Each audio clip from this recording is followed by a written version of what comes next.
Hey guys, my name is Raymond. My name is Jason. Yeah, today we are going to talk about the beauty natures of Penang and the natural disaster recently happened in Penang. Do you know, right, Yeah, Jason? I know. Yeah. So in this video, we are going to talk to you about how and why does the natural disaster that is flood happen in Penang recently, Yeah, and what is the causes and what are we going to do to resolve this to solve these problems. yeah, let's go in.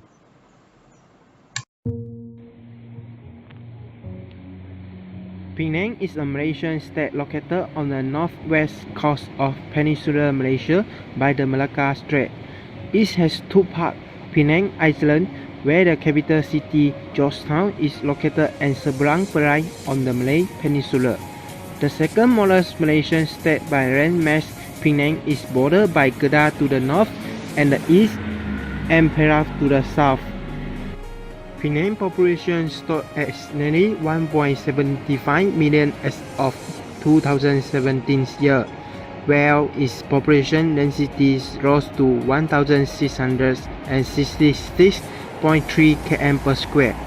It has among the highest population densities in Malaysia and is one of the country's most unbalanced states.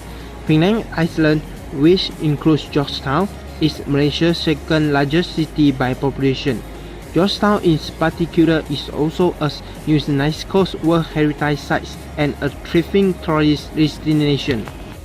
Penang is a highly developed island. However, some wastage of precious rainforest is still preserved for locals and visitors to remind themselves of the importance of nature in a developing world. Penang Nature Sites list place in Penang where one can get close to nature. This includes the waterfall as well as park. Penang is quite fortunate in that despite being one of the biggest cities in Malaysia, it is never too far away from nature. Visitors can engage in a variety of nature-based activities such as a train ride up Penang Hill, trekking in Teluk Bahang Residential Forest, or playing with snakes in the Snake Temple. Unfortunately, in the November of 2017, Penang was paralyzed by floods. Penang was hit by flooding as strong winds lashed across the island and mainland, uprooting trees, damaging roads and buildings, and straining vehicles, causing massive traffic jams. Flights and bus routes were interrupted, and some areas in Jelutong suffered blackouts. Tanjung Buga Assembly Person Tay Yu Chu said several projects including Bloton Serene in Chiseng Garden, Tanjung Buga, saw its road and housing units collapse due to the strong winds. The road and homes were built near a hill slope, and a multi-level car park of a condominium had crack marks, while the car parks in Taman Sri Sat and Permai Jaya, entire car park was submerged in water. The Chief Minister Lim Guan Eng said Penang Hill has been affected by the aftermath of the recent extreme weather conditions, with 68 incidents of landslides, rockfall, fallen trees, and branches along the railway track, jeep track, and also on the summit area.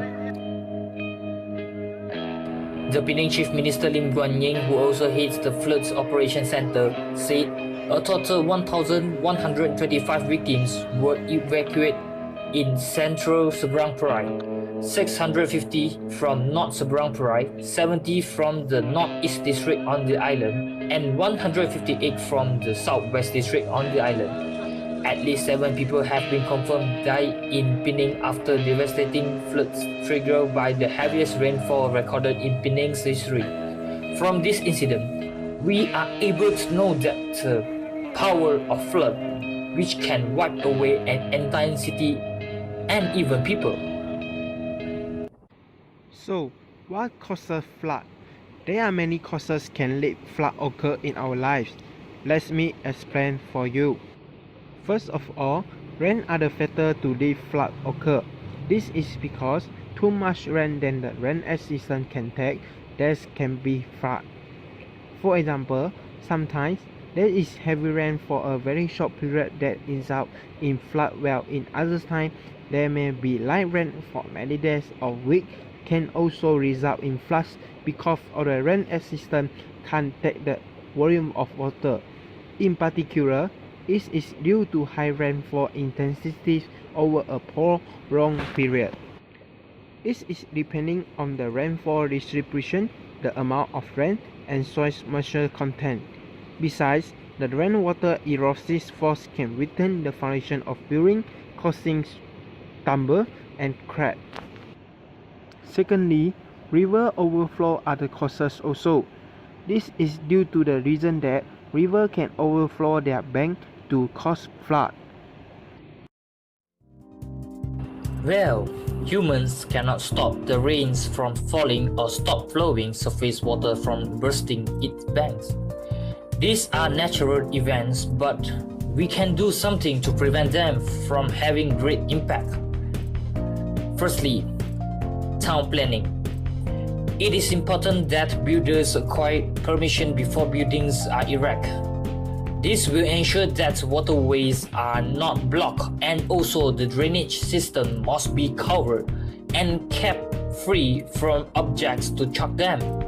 In this way, water can quickly run through if it rains and minimize any chance of town flooding. Drainage system should also be covered to prevent litter from getting into them. Secondly, the education. Today, in many developing countries, drainage systems are choked with litter or rubbish due to people have little knowledge of the effects that can have during a rain. So, when it rains, waterways and culverts are blocked by massive chunks of litters or rubbish. So, the water will find its way into the streets and into people's homes. Means that education is very important. It helps to inform and caution people about the dangers of floods, what causes floods, and what can be done to minimize its impact. Thirdly, improving water drainage can help to control floods by facilitating easy flow of excess water, especially in urban areas during flash floods. Drainage efficacy can be improved by remodel and cleaning water drainage system, including removing rubbish or solid waste from drainage system. Effective drainage system can ensure floods waters find a clear waterway leading to non-risk area. Last but not least, plant trees and reforest. When plants grow in an area, the roots of plants dig deep into the soil and create space between soil particles. When it rains in highland, water that flows downhill gets drained into the space created by the root system of plants. Due to this, chance of flooding is greatly reduced. If there are more trees in an area that is prone to water runoff, the root system of trees can create space between these rocks and hence reduce the amount of water being dumped into lakes and rivers. Guys, after watching this video, I think you already know how, why, and the effect of the natural disasters that a flood had recently happened at Penang. We can't stop natural phenomena from happening, but we can make them less damaging if we understand better why they happen and what we can do to prevent or mitigate them. Since people are partly responsible for disaster happening, we have to change what are doing wrong in order to avoid or reduce the impact of natural phenomena. So, every community must get to know its own future and surrounding, the natural environment as well as environment built by human beings. This is the only way for the community to manage the hazards that surround it and to reduce its own vulnerability to death hazard. Don't be scared, be prepared. Okay, thank you. Thank you.